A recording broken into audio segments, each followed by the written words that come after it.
Hey friend, welcome to True Crime Whispers Before Sleep. I'm really glad you're here. If you enjoy true crime stories told in a calm and relaxing way, you'll feel right at home. Before you get too cozy, tap that like button and hit subscribe so you don't miss the next chilling case. And if you feel like it, drop a comment and tell me where you're watching from and what time it is there. Now take a deep breath, get comfortable, and let's get into tonight's story. Tonight's story takes us deep into the quiet unraveling of a man who once loved too deeply and lost everything. In the stillness of a troubled home, emotions simmered until one winter night, silence shattered everything. Joseph Paul DeWise hadn't always been this way. There was a time when life felt normal, routine even. A house, a wife, children, and days that blended into evenings filled with family dinners and bedtime stories. But what no one saw, what even Joseph himself could not fully grasp, was how quickly love could rot into obsession, and how obsession, left unchecked, could pull a man into something far darker. Paul's love for Lauren had once been pure. He adored her, perhaps too much. Over the years, Lauren, his wife and the mother of their children, began to grow distant, quiet, disconnected. The sparkle that had once filled their shared moments dimmed, and with each passing day, Paul could feel her slipping away. It started small. Lauren began to avoid his gaze during arguments. Her replies shortened. Her laughter faded. She became more protective of her phone. And then, one night, she packed a bag. "I'll only be back for the kids," she said. Those words hollowed Paul out. Her absence was immediate, but her silence afterward was even louder. He began writing letters, pouring out his shame, his guilt, his desperate apologies, trying to preserve a love that was already gone.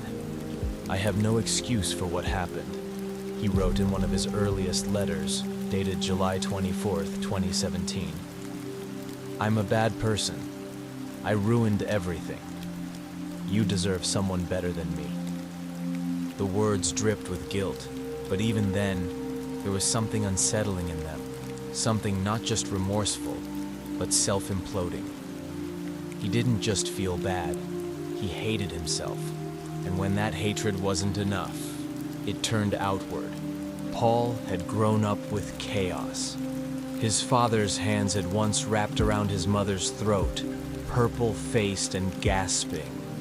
That memory, long buried, began to echo in his mind whenever he thought of his own outbursts in front of his kids. He didn't just fear becoming his father, he believed he already had. Instead of healing, Paul spiraled. He began manipulating his children, softly seeding ideas that painted him as the victim. He recorded them speaking about Lauren, hoping their voices would sway her, prove his point, or bring her back. But each attempt seemed only to push Lauren further away. Her silence was unbearable. It brewed storms inside him. He sent messages, relentless, emotional, unfiltered. They would begin soft, almost poetic, praising her as a mother and begging her to come home. But as the hours passed and no reply came, those words would twist into rage. "I am a piece of crap now," he texted. "My life is ruined. My wife doesn't care. You're abusive." He lashed out at those around her too. Friends, co-workers, anyone he thought might be taking Lauren from him. He accused them of corrupting her, of encouraging her to act like she was single. He told one woman, "You are not a good influence. My wife needs family-oriented friends." The messages came day after day, growing more aggressive, more frantic. And Lauren, she stayed silent. It shattered him. He began to watch her. There's a kind of loneliness that doesn't come from being alone, but from loving someone who no longer loves you back. That's the kind of silence Joseph Paul could no longer live with. By the fall of 2017, Paul wasn't just grieving the loss of his marriage, he was unraveling. Each day without Lauren sharpened his paranoia. He became convinced that she was seeing other men. It wasn't just a suspicion, it was a belief cemented by loneliness and fueled by obsession. His texts turned darker. The desperation grew thicker in his words. "How can you make me deal with this by myself?" he wrote. "I want you to save us. I'm sick again." At this point, Paul wasn't seeking resolution. He was seeking control, something to ground him, something to convince himself that Lauren wasn't slipping further away. But every unanswered message only widened the chasm between them, so he watched her. He began to track her movements. He learned where she went, the bars she visited, the people she spoke to. He even signed up for a GPS tracking service and registered her phone to it, without her consent. It was no longer just emotional collapse. It was surveillance. It was obsession in motion. On November 14th, 2017, Paul followed Lauren. That night, what he saw would ignite something inside him that couldn't be undone. She was parked in a car with a co-worker, Kevin. Through the windshield, Paul watched as they kissed. The moment shattered whatever self-restraint he had left. He approached the car in a rage, fumbling with his phone to record. But what he captured was barely more than a blur. Seconds of chaos. Kevin stepped out. Lauren panicked. Paul screamed. He later took her phone and began texting Kevin himself, messages filled with fury and humiliation. The next night, he found Lauren again, this time with a different coworker, Brian. Though Brian had no romantic connection with Lauren, that didn't matter to Paul. His jealousy didn't require proof, only presence. He approached the car again, but this time Brian retaliated. A punch to the face, a warning. And Paul, bloodied and humiliated, went home. Not to reflect, but to retaliate. He posted publicly on Facebook. "Anyone in Bozeman who cares. My wife was making out with her manager last night outside an apartment. She is the best liar I have ever known." The post wasn't for Lauren. It was for the world. To expose her, shame her, paint her as the villain in a story that had long ceased to be about truth. Then came the videos. Paul began recording himself. He poured his thoughts into the camera, into his journal, into the void where Lauren's replies used to be. Each video was a window into his unraveling mind, angry, broken, filled with contradictions. "I'm angry," he muttered in one recording, "and it's hard for me to live with." He wasn't just losing Lauren. He was losing his grip on reality. And yet, Paul kept reaching out, message after message, videos laced with apologies followed by bitterness. At one point, he even approached one of Lauren's female friends in a bar and threatened her, saying, "I've killed people before. I'm not afraid to do it again." Those weren't just drunken threats. They were warning signs. A storm was coming, and no one, not Lauren, not her friends, not even Paul, knew just how close it was. Because when love turns into hatred, what's left behind is a kind of silence that doesn't heal. It destroys. Sometimes, the most dangerous person is the one who feels like they have nothing left to lose, and everything has already been taken. By December, Paul was no longer hiding his rage behind regret. The months of emotional turmoil, jealousy, and self-pity had carved deep scars into his mind. What began as sadness had grown roots into bitterness, obsession, and now, violence. His world no longer felt real. It felt scripted, like everyone else was playing a role in a play he was no longer a part of. Then came the final crack. It had nothing to do with Lauren. One day, while walking down the street with his daughter, a neighbor's dogs began barking behind a fence. What should have been a brief moment of annoyance became something else entirely. Paul exploded with anger. When the homeowner came outside to see what was happening, Paul lost control. He pulled a pocket knife. In a matter of seconds, he stabbed the man in the hip, right there, in daylight, with his daughter at his side, and he recorded it. His voice shook as he spoke to the camera afterward. "I defended myself," he said. "I had to protect my baby. But in the footage, there was no real threat, no real danger. Only Paul, panicked, angry, narrating the world through a lens that had long since blurred. Legally, he got away with it. The man had technically made first contact, and Paul claimed self-defense. No charges were filed. But something shifted that day. Paul had crossed a line, and he'd survived it. Now, violence wasn't just a thought, it was an option, a real one. Weeks passed, New Year's came and went, and then came January 6th. That morning, Paul sent Lauren a text. "Soup's ready, come over." There was no reply. He texted again later that day. "Are we still meeting tomorrow?" Lauren replied hours later. "What for?" "I want to pick up my dog. I'd like to spend time with her." The message was short, cold, detached. It was exactly what Paul feared most, that he no longer held any emotional weight in her life, that she didn't love him, that she didn't need him. And he snapped. He went silent for several hours, but he wasn't still. At 12:34 a.m., security footage captured Paul at a gas station, filling up, alone. Shortly after, he took a blurry photo with his phone. The image showed Lauren's home in the distance and a GPS tracking device in the corner of the frame. He'd been following her car, watching. At 3:56 a.m., he sent her one last message. "I know I'm not supposed to text you now, but I can't sleep. Please, please come home. I love you so much. We all do. Please just come home." She never replied, and by morning, the silence would turn deadly. Some mornings arrive with a chill that doesn't come from the weather, but from something much darker, still lingering in the air, unseen but unmistakable. It was January 7th, 2018, a quiet Sunday morning in Belgrade, Montana. The streets were still.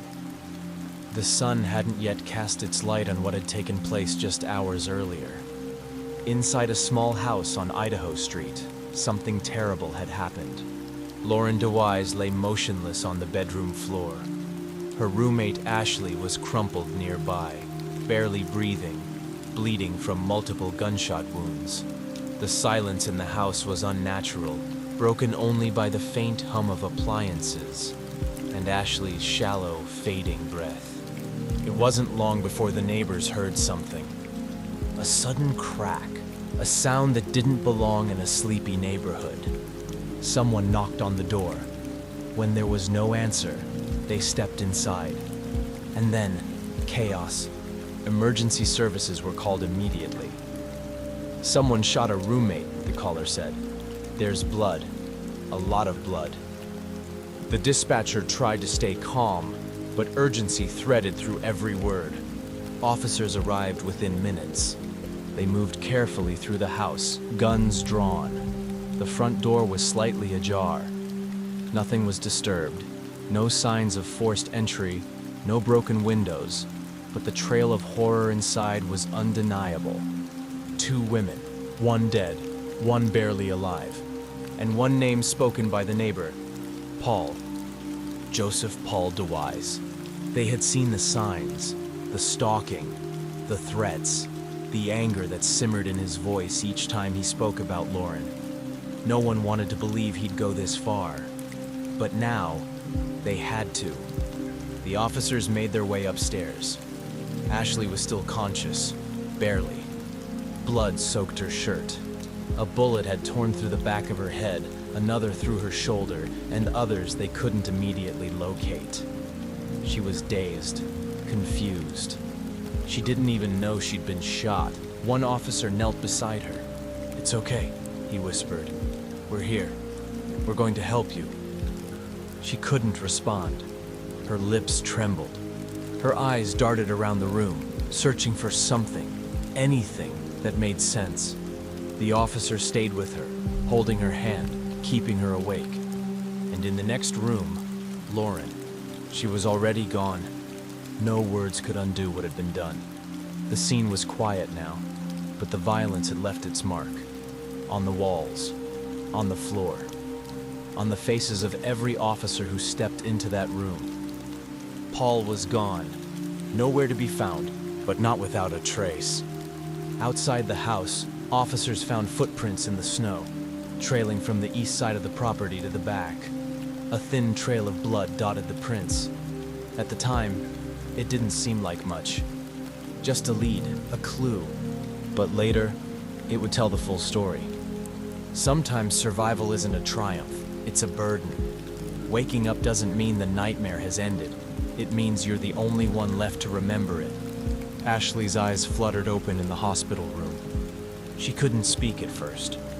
Her body felt foreign, heavy and slow, as though it belonged to someone else. The pain was there, but it lingered beneath layers of shock. The last thing she remembered clearly was going to bed the night before. Everything after that was a blur, a broken film reel skipping frames. Lauren was gone. Ashley didn't know that yet. Doctors had worked around the clock to keep her alive. Emergency surgeries, blood transfusions, a ventilator. She'd been shot multiple times, including once in the head. Her survival wasn't just rare, it was a miracle. But the trauma had scrambled her memory, leaving only fragments. Detectives waited patiently outside her room. They knew if Ashley could talk, if she could recall anything at all, it might be the key to solving everything. When the time came, they spoke gently. They asked simple questions. Her name, the date, if she remembered anything from the night before. Ashley shook her head. "I don't remember being shot," she said faintly. "I didn't even know I had been." She was confused, disoriented, but her will to survive was stronger than the bullets that had torn through her. And though her answers were few, her presence was enough to ignite hope. Because now, they had a witness. But even more pressing, Paul was still missing, and the clock was ticking. Detectives began retracing every step of the day before. They studied Paul's texts. They pulled surveillance footage from the gas station. They matched timestamps with GPS data and examined the blurry photo Paul had taken of Lauren's home. Everything pointed to premeditation. This wasn't a crime of passion. It was planned. He had lured Lauren. He had watched her. He had followed her home. And he had waited for the right moment to strike. The question now was, where did he go? Search teams canvassed the area. They moved through alleys, woods, and sheds. They knocked on doors. They swept Lauren's house again, inch by inch. And then in the snow near the back fence, they found it. A blood trail. It wound through the yard, over a patch of dead grass, and stopped near a wooden gate. It wasn't just footsteps. It was escape, and Paul had left it behind. But even with the trail, he was gone, vanished, as if the night had swallowed him whole. Blood doesn't lie. It leaves whispers behind, fragments of truth when everything else has been wiped away. In the cold light of day, the snow betrayed him. What Joseph Paul didn't account for, what he couldn't erase, was the blood he left behind. Faint at first, but undeniable. A trail that led investigators from the back of Lauren's home to the edge of the neighborhood. No forced entry, no signs of a struggle, just silence, and steps stained with guilt. He had come with purpose. He had left with blood on his shoes, and now he was nowhere. As detectives gathered evidence, the pieces slowly began to connect. Surveillance video from that gas station showed him alone, calm, focused, filling his tank at 12:34 a.m., not long before the murder. His phone location aligned with the crime scene. The final blurry photo of Lauren's house taken from a distance, placed him right where he needed to be. But what haunted the team most were the texts, the final messages he sent to Lauren hours before she died. Please, please come home. I love you so much. We all do. That was the last time her phone lit up with his name. By the time neighbors found Lauren's body, Paul had vanished into the dark. But investigators weren't giving up. They spoke with Adria, the neighbor who had made the frantic 911 call. She hadn't hesitated to name Paul because she had seen the signs all along. She told them about the screaming matches, the fear in Lauren's voice, the late-night messages Paul had sent, begging, accusing, unraveling. She'd seen Lauren change over the past year, grow more guarded, more withdrawn. She told detectives that Lauren had once confided in her. "He's not well," Lauren had said. "I think I need to leave for good." That moment was real, and Adria never forgot it. The more investigators listened to Adria, the clearer the picture became. Paul hadn't just lost his wife. He had slowly lost his grasp on reality. His behavior was escalating. His desperation had turned into rage, and Lauren had finally stopped responding. But there was still a question no one could answer. Where was Paul now? The manhunt expanded. Officers searched motels, rest stops, cabins in nearby towns. They checked train stations, airports. His phone had been turned off. No digital trail, no sightings. It was as if, after leaving that yard, Joseph Paul had simply disappeared into the air. But the blood told a different story. He was wounded. Maybe not severely, but enough. He wasn't running clean. He was running scared, and time was running out. People don't just disappear, but when they do, they leave behind more than footprints. They leave behind questions, and a chilling sense that they're not as far as they seem. By the second day, the air in Belgrade felt different, colder, still, like the town itself was holding its breath, waiting for something, anything, to break the silence. Joseph Paul was still gone. To the people who had known him, this disappearance was terrifying, not because he'd vanished, but because of what he might do next. Paul wasn't just a man on the run. He was a man unraveling, and now he had nothing left.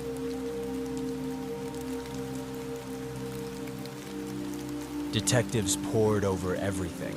His texts, his voice recordings, his Facebook rants, dozens of videos and audio clips captured in the months leading up to Lauren's death. Each one offered a disturbing glimpse into a deteriorating mind. "I am angry," he said in one video, tears in his voice. "My kids are angry, and it's hard for me to live with that." But anger was only part of it. The real threat, the part that made him dangerous, was how he had stopped seeing Lauren as a person. She had become a symbol of betrayal, of rejection, of everything he thought he had lost control over. And now, with blood on his hands and no one to stop him, Paul was a ghost in the wind. The search continued. State police joined the hunt. Helicopters combed through remote areas. Bloodhounds picked up the scent from the crime scene and traced it to a frozen stretch of land leading toward the woods. But again, nothing. No sightings, no abandoned vehicle, no body. Just snow and silence. Still, investigators refused to slow down. They combed through every inch of his digital footprint. They questioned his family, his friends, his coworkers. Everyone had the same question. Where would Paul go if he believed his life was already over? Some believed he'd taken his own life, that after killing Lauren and injuring Ashley, he'd found a secluded place and ended everything.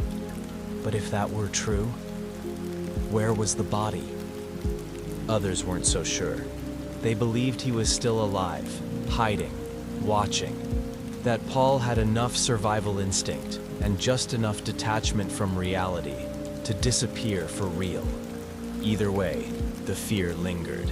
And in the town of Belgrade, doors stayed locked a little longer at night. When someone disappears, it's not just their presence that's missing. It's their shadow, their voice, their memories, left behind like fingerprints on everything they ever touched. Paul's house stood empty now, still furnished, still full of signs of life, but lifeless all the same. The air inside felt heavy, like it hadn't been moved in days. A faint scent of stale beer lingered in the living room. Family photos still hung on the walls, moments frozen in time, long before the rage had taken over. Detectives searched the home with care. They weren't just looking for evidence, they were looking for answers. In the bedroom drawer, they found more letters, dozens of them, all addressed to Lauren. Some were handwritten, others typed. Some were desperate apologies. Others were unfiltered rage. I ruined us. I know that. But I won't let you pretend I didn't fight for us. You lied to me. To our kids. You broke this family, not me. Please come home. I'm still the man who loves you. The letters were heartbreaking. But more than that, they were dangerous. They revealed a man who couldn't let go. A man who needed control more than he needed peace. In a locked cabinet, they found journals. Pages and pages of scattered thoughts. Paranoia. Self-hate. Long rants about Lauren's supposed betrayals. Obsessions about her new friends. Co-workers. Men she'd never even been romantically involved with. His words bled confusion and bitterness. She smiles for everyone but me. I see her chasing money, vanity, Bozeman boys with clean shirts and big wallets. She doesn't want family. She wants to be adored. Reading his thoughts felt like staring into a cracked mirror, distorted, broken, yet painfully clear. This wasn't just a man in pain. It was a man drowning in it. In the basement, investigators found old camcorder tapes. Some dated back years. Most were of Paul talking to himself. Some featured the children playing. Others were unsettling. Paul pacing, recording himself in mid-rant, drunk and weeping. "You don't even love your job," he shouted in one. "You just want to be around people who don't know the real you." He'd been documenting everything. His descent, his pain, his final steps before it all fell apart. One video stood out. In it, Paul stared into the lens, eyes bloodshot, unshaven, slurring slightly. "This is what happens when people stop caring," he said. "You want to know what pushed me? It wasn't hate, it was silence." That line stayed with the investigators long after they shut off the tape. Because deep down, they knew. Joseph Paul DeWise didn't vanish because he had a plan. He vanished because in his mind, the world had already let go of him, and he was just returning the favor. Some people leave the dead behind, but the survivors carry the story, and sometimes that story is the only thing that brings the truth into the light. Ashley's recovery was slow. Her body healed first, fractured bones reset, bullet wounds stitched, blood replenished.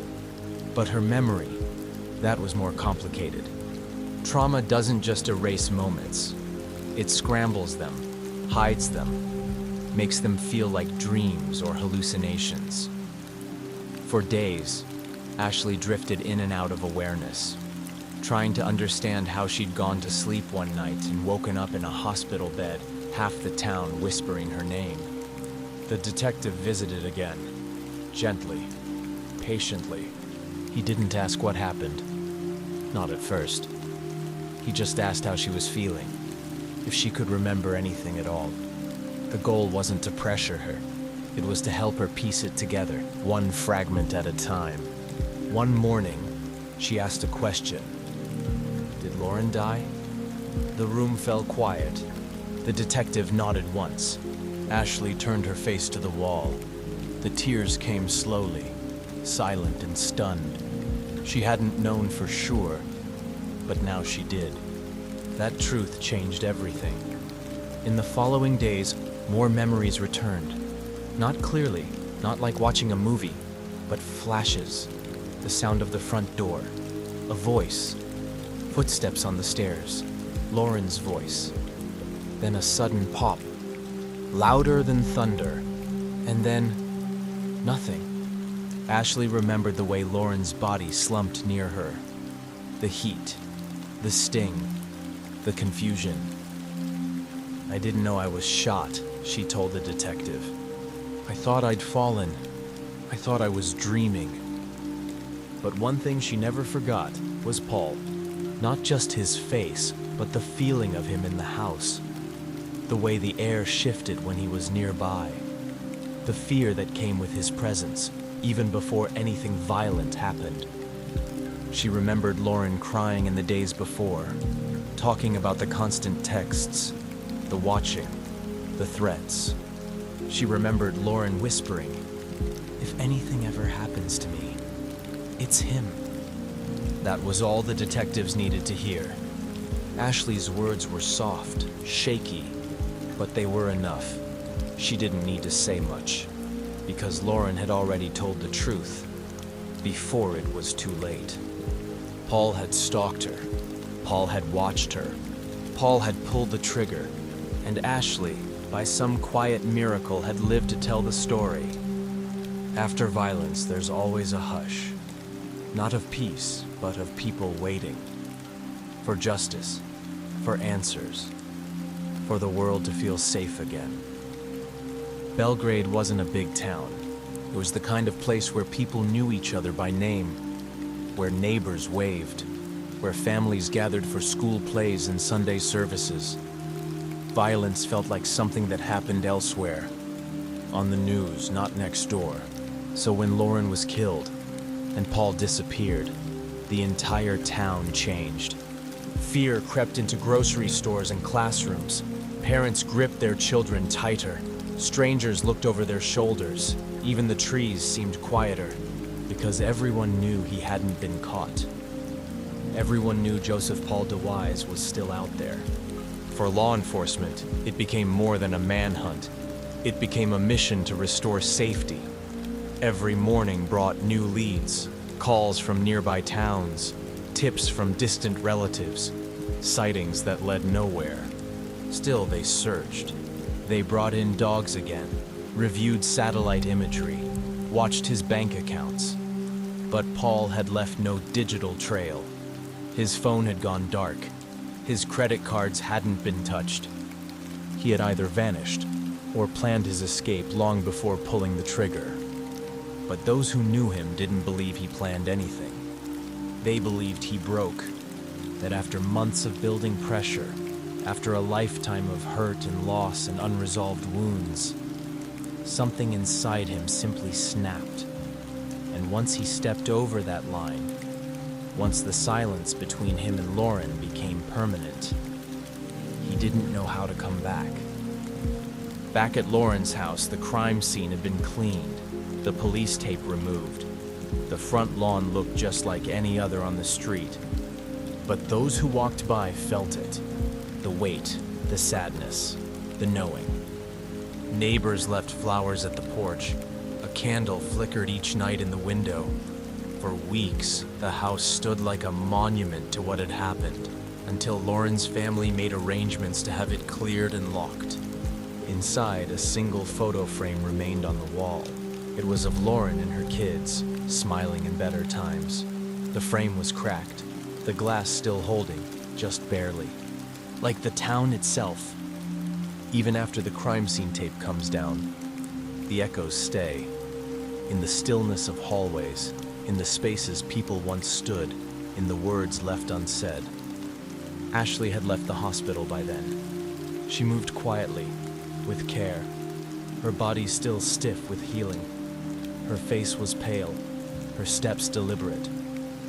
But she was alive. And for everyone involved, that meant something. It meant not all the light had gone out that night. She stayed with family, somewhere private, away from cameras, away from reporters. But even in her silence, her survival was its own kind of voice. She never went back to that house, and she never had to. Detectives continued to build their case, not because they didn't know who had done it, but because the system needed proof. It needed a case file that would stand in court.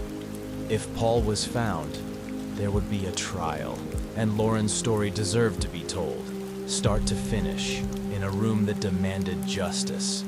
They collected everything: her phone, his journals, the surveillance footage, the messages, the videos, the blood trail, Ashley's statement, Adria's testimony, even Paul's own words from his long recordings of breakdowns and confessions.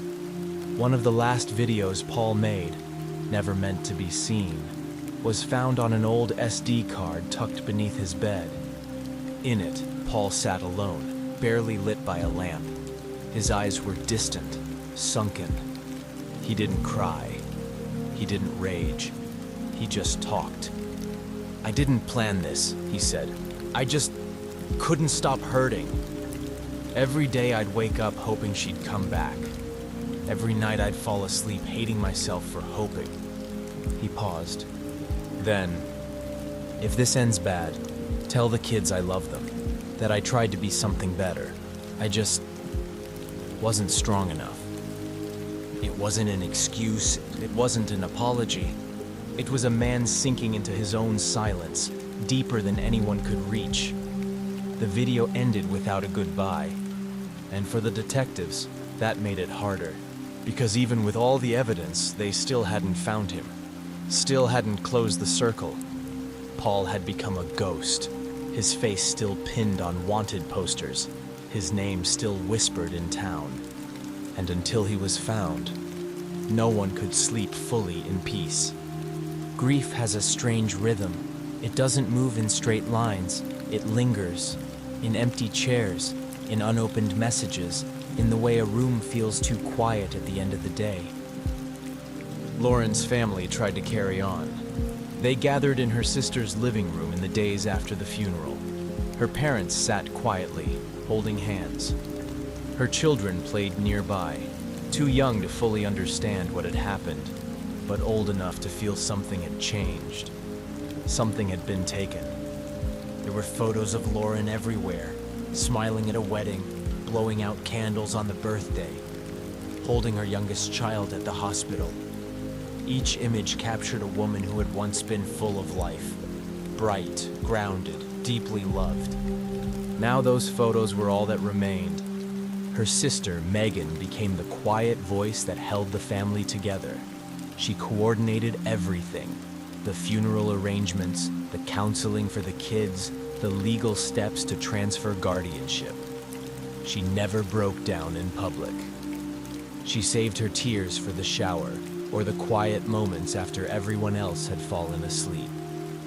One evening, she lit a candle by the kitchen window and whispered, "I hope you weren't scared," because that's what haunted her the most. Not just that Lauren was gone, but how. The fear she must have felt, the helplessness in those final seconds. Paul had stolen more than a life. He had stolen peace, and that absence lingered. In every phone call Lauren would never answer, in every school event she'd miss, in every future moment she should have been a part of. Her children began to ask questions, simple ones at first. "Where's Mommy? Can I see her today? Did she go to heaven?" The family answered gently, honestly. They told them Mommy had gotten hurt, that she was gone, that she loved them very much. One child asked, "Did Daddy hurt her?" No one answered right away. Eventually, Megan spoke. "Daddy made a very bad mistake, and now he can't be here either." There was no anger in her voice, just sorrow, because explaining murder to a child is like trying to explain the wind. You can't see it, you just feel it, and it knocks everything over. There's a strange ache that comes with the unknown, not grief, but something quieter, a longing for closure, a need to turn the last page when the final chapter is still missing. Months passed. The snow melted. The town moved forward, but not on. Paul was still missing, and his absence hung in the air like fog that never lifted. People whispered when they walked past his old house. Some said they saw him at a diner 2 towns over, at a gas station on the highway, but none of those sightings were ever confirmed. He had vanished, and yet his story refused to end. Detectives followed every trail. They chased credit card transactions that led nowhere. An abandoned jacket in a ditch. A blurry figure caught on a security camera in Wyoming. A tip from a hiker who said he saw a man matching Paul's description sleeping in a tent near the Bitterroot Mountains. But nothing stuck. It was as though he had dissolved into the landscape, faded into some empty cabin, or into the woods, or even, some believed, ended his own life in some remote place no one would ever find. But there was no body, and until there was, the case remained open. One of the detectives, a quiet man named Harris, kept a photo of Lauren in his desk drawer. He hadn't known her personally, but her story had embedded itself into his life.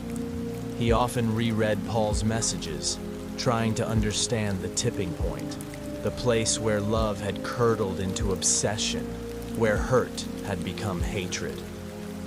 One night, long after his shift had ended, Harris sat alone in the station and played one of Paul's recordings. "I just want her to see me.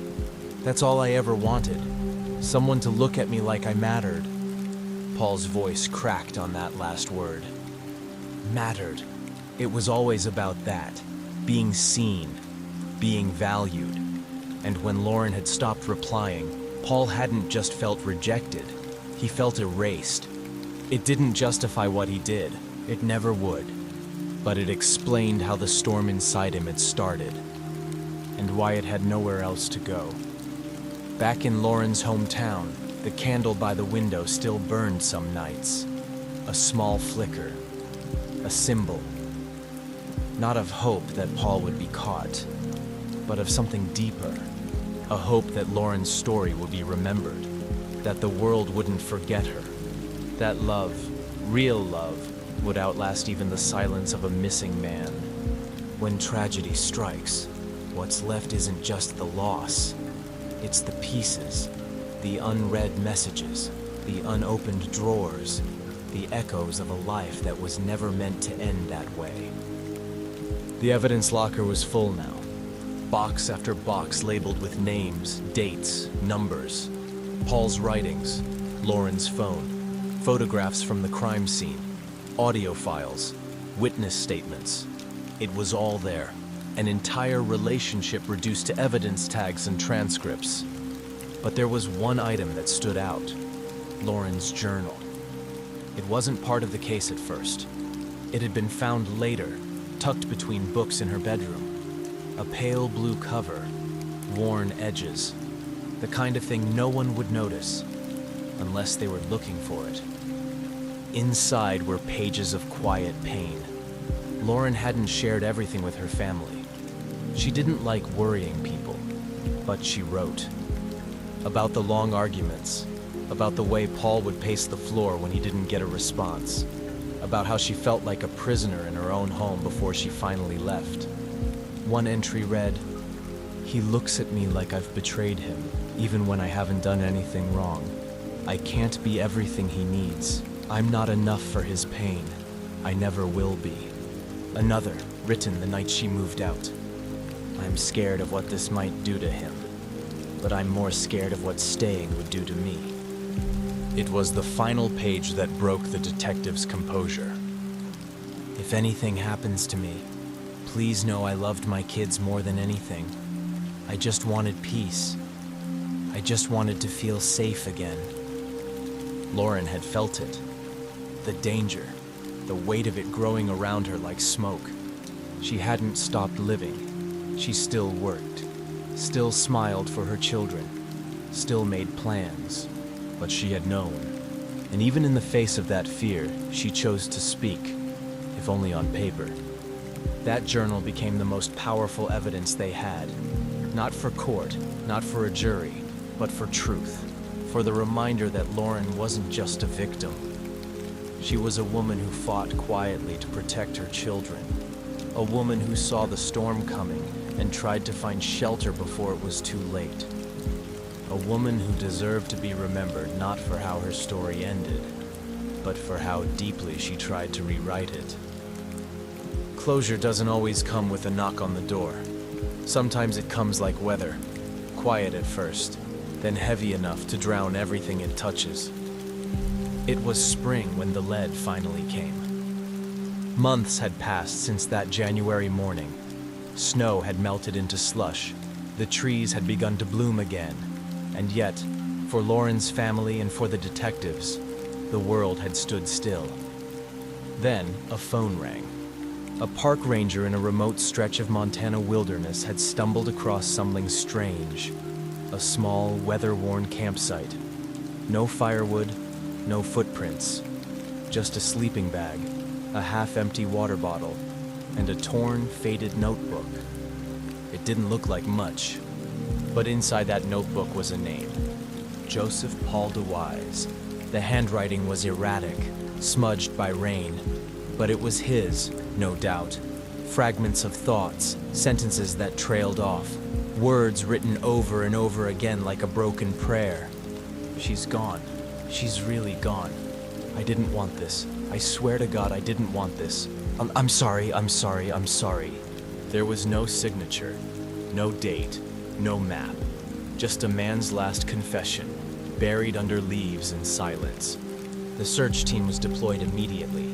They combed the area for days, grid by grid, tracking dogs, helicopters, thermal cameras. Still no Paul. But something had changed.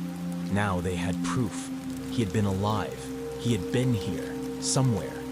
The forest was endless, cold at night, thick with trees and shadows. If he was out there still, he wasn't living. He was hiding. From the law, from his past, from himself. Lauren's family was notified.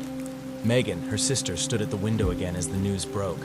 The candle still sat on the sill, unlit now, but never moved. She listened quietly, then asked one question. Did he say her name? The detective paused. No, just her. It was somehow worse, because even now, after everything, Paul couldn't speak her name, as if admitting it would make what he did more real, as if saying Lauren would mean facing the truth, finally, fully. But the truth didn't need his voice. It was already written in the silence he left behind. Justice doesn't always wear a badge or hold a gavel. Sometimes it shows up in whispers, soft but certain, carried not by the system, but by the survivors who keep telling the truth. No arrest had been made. No courtroom had been called to order. No handcuffs. No verdict. No trial. And yet, in the eyes of Lauren's family, justice had started to take shape, not through headlines or manhunts, but through remembrance. Because Lauren's story was no longer just a case file. It was being told, quietly, carefully, in classrooms, women's shelters, community circles. Her face, once blurred by tragedy, was now lit by meaning. A symbol, a caution, a voice for others. Megan spoke at her first event 6 months after the murder. She stood in a folding chair gymnasium in front of 20 strangers, survivors, counselors, and those trying to understand the signs they'd ignored. She held Lauren's photo in one hand and her journal in the other. She read, "I just wanted peace. I just wanted to feel safe again." The room fell still, because every woman there knew that line. They'd written it themselves in some form, thought it late at night, said it behind closed doors. Some had left, others were still trying. Megan continued speaking, soft, steady. She didn't raise her voice. She didn't dramatize what happened. She didn't need to. The truth already carried its own weight. Lauren's story lived in those spaces now, not as a headline, but as a warning. And her children, they were safe, loved, held gently by people who would never let them be defined by what happened to their mother. They spoke of her often, not about the violence, but about the way she danced in the kitchen, the way she used silly voices when reading bedtime stories, the way her hugs made you feel like everything in the world would be okay, even when it wasn't. That was Lauren, Not what Paul had done, what she had lived, who she had been, and now, who she would always be. Some stories never truly end. They echo in the lives they touched, in the silence they left, in the truths they forced into the light. Paul was still missing. Years had passed now. His face, once posted on news reports and scattered across bulletin boards, had faded from the headlines, but not from memory, not from the places he'd broken. His name still existed in law enforcement databases. Occasionally, a tip would surface. A man matching his description spotted in a bus station in Oregon, a homeless camp in Idaho, a blurry photo someone swore looked like him. Each time, the authorities followed up. Each time, it led nowhere. There were those who believed he had died in the woods that spring, that he had succumbed to the elements, that his bones lay under pine needles and frost, never to be found. And maybe that was true. Or maybe he was still out there, ghost-like, fading deeper into the cracks of the world, unseen but not forgotten. But his physical presence no longer held power, because the damage he caused, the ripple he left, was already out there, living in others. Ashley, the woman who survived him, had moved away. A quiet life now, a different town, someplace smaller. She worked mornings at a bookstore and kept her phone on silent most of the time. She didn't speak publicly about what happened. She didn't need to. Her survival was its own kind of protest, its own kind of strength. Lauren's children continued to grow. They laughed again, played sports, learned how to tie their shoes and spell difficult words. Each year on Lauren's birthday, they lit a candle and said one thing they remembered about her. One child once said, "She made pancakes shaped like hearts, even on school days." It was such a small memory, but it mattered, because that's what remained. Love. Not violence, not fear. Love. It outlasted everything, even him. Some endings don't need justice to feel complete. They just need remembrance, a name spoken, a light kept on, a promise not to forget. Lauren's house has long since been sold. New paint covers the walls, the porch has been repaired. A different family lives there now. Laughter spills out on Saturday mornings. Bikes line the fence, and flowers bloom beneath the windows Lauren once looked out from. Life moved forward, but not away. In Megan's home, the candle still sits by the window. She doesn't light it every night anymore, just when the grief returns, softly, like a familiar ache. On Lauren's birthday, on the day the world changed, or on those quiet evenings when the wind sounds like footsteps and the house feels too big. She doesn't cry as often, but when she does, it's softer, sharper. A kind of missing that doesn't ask for anything, just presence. Lauren's photo remains framed near the fireplace, not because Megan needs reminding, but because it feels right, because she mattered, because she still does. The case of Joseph Paul DeWise remains officially open. His name sits in a database marked Wanted. His story, in legal terms, is unfinished. But for those who loved Lauren, closure was never going to come in the form of handcuffs. It came through her children's laughter, through Ashley's quiet resilience, through every woman who hears Lauren's story and chooses to leave, to speak, to survive. Lauren's life wasn't defined by how it ended. It was defined by how fiercely she loved, even while afraid. And now, when her children are asked about their mom, they don't speak of Paul. They speak of pancakes shaped like hearts, of bedtime songs sung off key, of hugs that could fix anything, even scraped knees or broken days. That's who Lauren was. And in that small kitchen window on certain evenings, the candle still burns. Soft, steady, a light for all the others still finding their way home. Joseph Paul DeWise vanished the night Lauren was killed. No arrest, no body, no justice, just silence. But Lauren's story lives on, because remembering her is how we begin to heal. If this story helped you rest, reflect, or simply feel a little less alone tonight, like, share, and subscribe to this channel. We'll be back tomorrow night with another true story, softly told, but never forgotten. Until then, rest easy. And remember, some stories don't fade. They wait to be heard.